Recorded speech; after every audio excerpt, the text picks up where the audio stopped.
kami bersama-sama, teman-teman bisa lihat, saya, Dr. Ismon, tadi juga ada Dr. Tifa, kemudian bersama Pak Kosinudin selaku koordinator dari tim non-litigasi. Di samping saya yang 2 hari yang lalu barusan landing kembali ke Indonesia, ya, Prof. Denny Indrayana dan timnya dan semua yang ada di sini, terutama Pak Gafur, Pak Sabri dan teman-teman semuanya.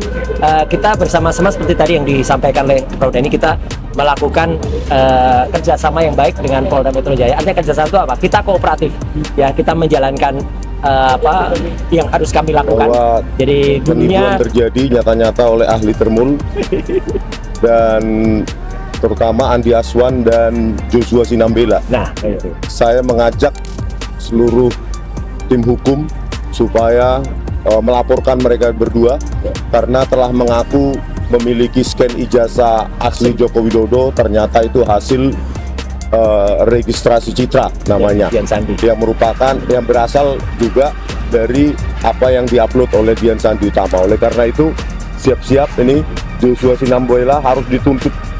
Dialah yang seharusnya kena, dan Andi Aswan itu mereka lah yang seharusnya kena Undang-Undang ITE 32 dan 35, ya, yang memanipulasi, mengedit, yang menyatakan bahwa itu ijazah asli dari Joko Widodo, gitu ya. Yeah.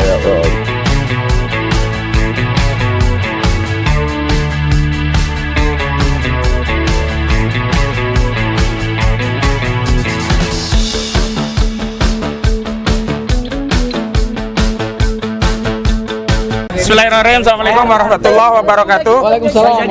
Ya, kawan-kawan, terima kasih sudah hadir. Dan hari ini ada 2 agenda utama yang kita lakukan.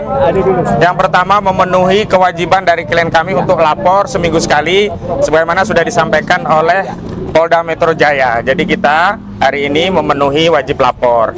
Dan yang kedua, kami akan menindaklanjuti apa yang kemarin sudah kami sampaikan, yakni permohonan untuk gelar perkara khusus akan kami sonding kapan jadwal bisa ditentukan. Karena sebelumnya juga sudah disonding oleh Kabid Humas Polda Metro Jaya, itu kemungkinan akan ditindaklanjuti. Yang kedua, kami juga berharap bisa segera muncul jadwal untuk pemeriksaan ahli yang sudah kami sampaikan, dan ahli kami juga sudah kami persiapkan dalam konteks pemeriksaan di tingkat penyidikan. Namun dalam kesepakatan yang baik ini, kami sebelumnya sudah sampaikan, kami ada tambahan skuad baru, diantaranya dari Prof. Denny Indrayana yang jauh-jauh terbang dari Australia untuk memberikan atensi khusus, ya, dalam advokasi ini. Untuk itu, Prof. Denny, kami persilakan untuk menyampaikan pandangannya.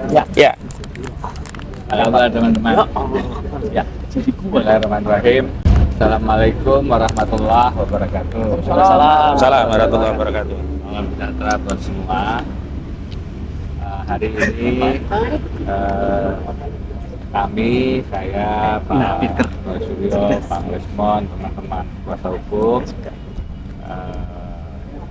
kembali datang ke Polda Metro sebagai bentuk kerjasama, sebagai bentuk sikap kooperatif kami untuk melaksanakan apa yang disebut sebagai wajib lapor. Ya. Tentu ini adalah proses hukum yang sebagai warga negara yang baik kita hargai, kita hormati.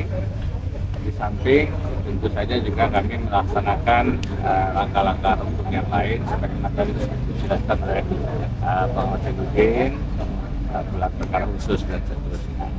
Tapi poinnya adalah kita tetap berpijak pada pandangan, pada sikap kita yang terus mencari substansi inti masalah, terutama tentang ijazah itu tetap kita terus perjuangkan sambil tetap menghormati proses hukum yang sedang berjalan. Demikian. Baik, terima kasih. Silakan, Ya, baik. Assalamualaikum warahmatullahi wabarakatuh. Assalamualaikum warahmatullahi wabarakatuh. Ya, hari ini kami bersama-sama, teman-teman bisa lihat, saya, Dr. Ismon, tadi juga ada Dr. Tifa, kemudian bersama Pak Kosinudin selaku koordinator dari tim non-litigasi. Di samping saya yang 2 hari yang lalu barusan landing kembali ke Indonesia, ya, Prof. Denny Indrayana dan timnya dan semua yang ada di sini, terutama Pak Gafur, Pak Sabri dan teman-teman semuanya.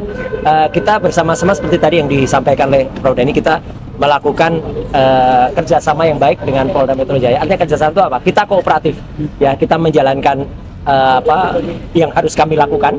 Jadi dulunya seminggu itu 2 kali, tapi alhamdulillah sekarang sudah seminggu sekali. Dan kami juga seperti tadi sampaikan Bang Kosinuddin, kami juga menyampaikan surat untuk gelar perkara. Kami merespon rencana dari yang kemarin disampaikan oleh Komisaris Besar Polisi Pak Budi untuk gelar perkara khusus. Kami juga menyampaikan menindaklanjuti nanti ingin berkonsultasi tentang beberapa ahli yang kami ajukan.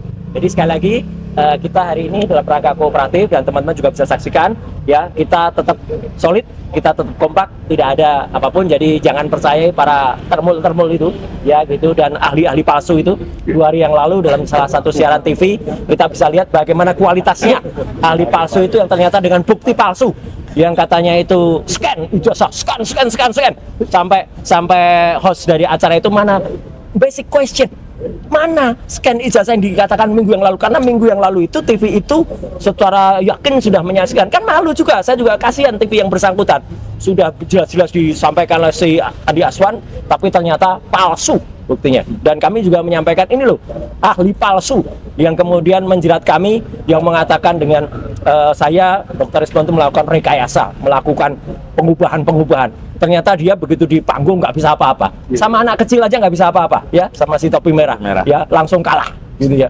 Terus sekarang mulai nebar hoax di berbagai kanal-kanal termulnya gitu ya, kita ketawain aja ya. Yang jelas itu yang kami lakukan dan saya kira itu aja ya. Yang penting ini ada. Silakan Pak Rismon. Ya, kemarin di sebuah tayangan televisi swasta bahwa penipuan terjadi nyata-nyata oleh ahli termul dan terutama Andi Aswan dan Joshua Sinambela. Nah, itu. Saya mengajak seluruh tim hukum supaya melaporkan mereka berdua karena telah mengaku memiliki scan ijazah asli Joko Widodo, ternyata itu hasil registrasi citra namanya, yang merupakan yang berasal juga dari apa yang diupload oleh Dian Sandi Utama. Oleh karena itu siap-siap ini Joshua Sinambela harus dituntut. Dialah yang seharusnya kena, dan Andi Aswan itu mereka lah yang seharusnya kena Undang-Undang ITE 32 dan 35 ya, yang memanipulasi, mengedit, yang menyatakan bahwa itu ijazah asli dari Joko Widodo, gitu ya. Jadi kita akan laporkan itu, sedang dipersiapkan ya. Siap. Oke. Baik, sekedar informasi bahwa kami sudah melakukan kajian hukum terkait dugaan tindak pidana mengedit atau memanipulasi data elektronik yang ada pada pasal 32 dan 35 Undang-Undang ITE yang semestinya memang bukan diterapkan pada klien kami, tapi dengan adanya program TV semalam ya, hari Selasa itu terbukti secara konkret dan disaksikan oleh seluruh rakyat, saksinya seluruh rakyat, bahwa dugaan memanipulasi data yang tidak identik seolah-olah otentik yang kemudian diberi penegasan ini ijazahnya asli Jokowi atau dengan penegasan ini scan ijazah asli Jokowi, maka keduanya ini yang terancam pidana 12 tahun penjara. Karena itu kita tunggu tanggal mainnya, mohon media terus mengawal ini ya. Itu saja ya. Oke. Cukup sementara, cukup dulu. Akan ada satu laboratorium dari satu universitas terkenal di Indonesia yang akan kami minta kepada Polda Metro Jaya supaya dilakukan uji forensik secara pembanding. Jadi ijazah Pak Jokowi ini jangan hanya bersandar pada uji laboratorium forensik yang dimiliki oleh Bareskrim, tetapi dalam rangka kita mempertanggungjawabkan hasil penyidikan ini secara transparan, berintegritas dan akuntabel, maka kami selaku tim kuasa hukum juga akan memohonkan kepada Polda Metro Jaya agar barang bukti atau primary evidence ijazah Pak Joko Widodo itu juga bisa diuji oleh laboratorium forensik milik universitas yang sifatnya independen, sehingga kita akan mendapatkan hasil yang jauh lebih akurat ya, hasil yang bisa kemudian dipertanggungjawabkan secara ilmiah dan dipertanggungjawabkan secara hukum. Jadi itu dimungkinkan karena ada pendapat ahli dari universitas terkenal kemarin bahwa tersangka mempunyai hak juga untuk mengajukan uji banding terhadap hasil laboratorium forensik Polda Metro Jaya. Barangkali. Satu lagi tambahkan ya. Jadi kalau kita lihat urutannya perkara ini atau urusan ini, kita jangan lupa loh Dian Sandi. Jadi Polda Metro Jaya ini juga harus kembali ke sana. Kita nggak tahu statusnya seperti apa. Dia mengunggah pertama, kemudian ada seluk-beluk dan sebagainya, kita tidak paham, tapi ternyata di Polda ini dia tidak pernah, mungkin tampil tapi tidak pernah kita tahu statusnya. Sebenarnya pemantiknya boleh katakan kaus evidence, kaus prima itu dari sana. Jadi kami juga mohon agar semua transparan. Ya, yang mengunggah pertama Dian Sandi posisinya seperti apa sekarang? Apakah saksi, apakah tersangka dan sebagainya? Kami mohon transparansi daripada penyidik Polda Metro Jaya untuk yang saya sebut tadi itu. Jadi tidak boleh yang tertutup. Jangan sampai terjadi keadilan yang selektif. Tahu artinya keadilan selektif? Saya mau kasih tahu. Memilih-milih mana yang tersangka, memilih-milih mana yang jadi saksi. Jadi tidak menerapkan sistem universal dalam penerapan keadilan. Ya, ada hubungan kuasa dengan khusus dengan Polda ini, barangkali lain ceritanya gitu. Jadi kami mengatakan bahwa Polda dari mulai penyidikan kemarin jadi tersangka sudah baik sekali. Nah, kita harapkan untuk selanjutnya juga baik. Jadi menghasilkan juga yang baik juga ya bagi semua pihak. Saya pikir begitu, kami mau ke dalam dulu untuk berkoordinasi. Oke, terima kasih ya.